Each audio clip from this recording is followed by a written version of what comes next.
Thank you so much. Thank you, everyone who is organizing this event, and certainly there is a big honor to me to talk to your audience. And I have certainly a long story behind when it comes to the civil society work and cooperation,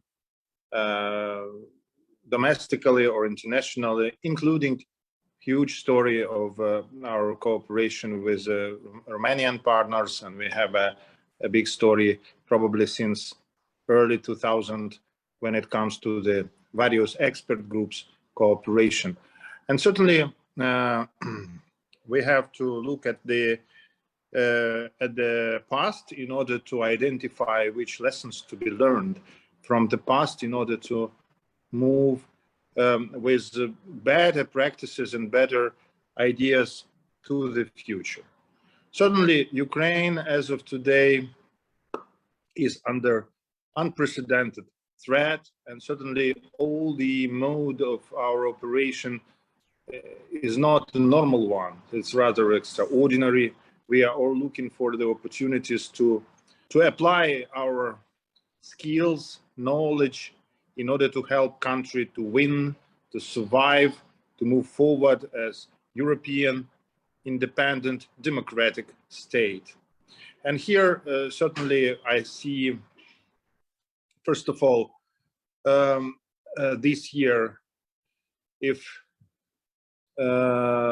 probably the most positive move which we already witnessed was the decision to grant Ukraine a candidate status to the EU, and this is certainly the big accomplishment which we could not even foresee earlier this year. I was among those who were among the advocates of the faster European integration of Ukraine for decades, and certainly for me and for many of my colleagues, this is a big accomplishment this year to proceed to the candidacy to the EU, which gives us a new reality, new framework, and new perspective, which is no longer theoretical and hypothetical one. This is quite practical.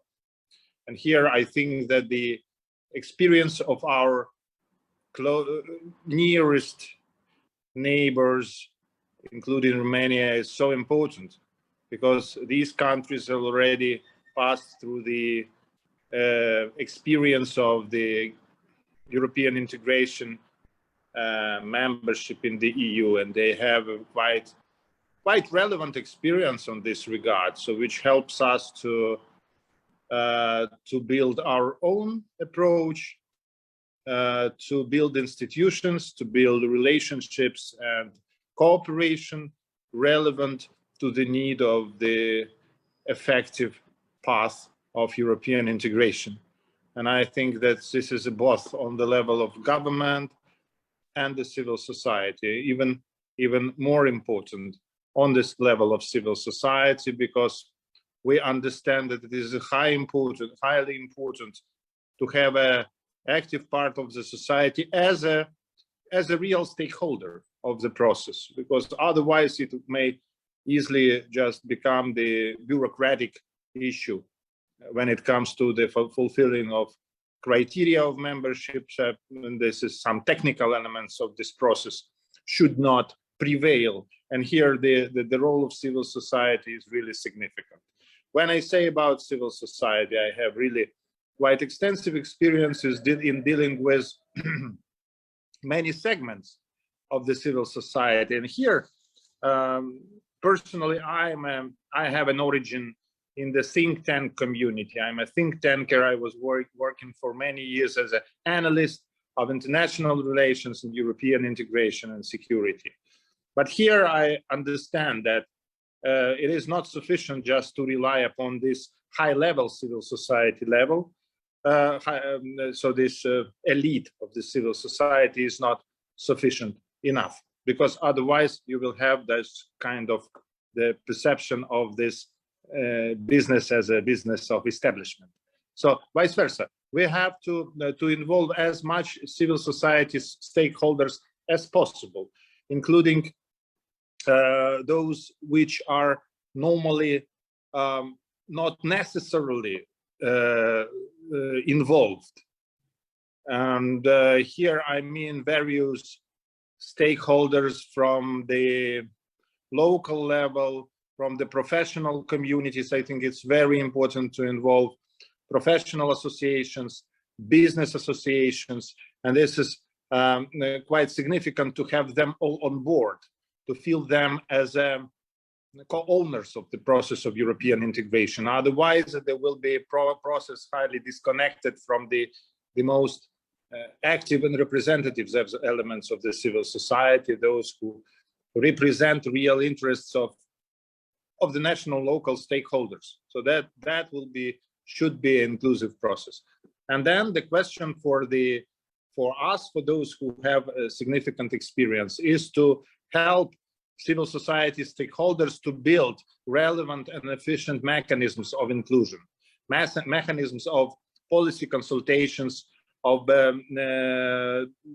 expertise and analysis, assessment of the legislation, assessment of the policy drafts, inclusion to this discussion on the various elements of this story. And then suddenly we will have we have to build a feeling of ownership on the side of the whole society, not just narrow circles of elite and experts who are involved, but the whole society, at least the active part of the society.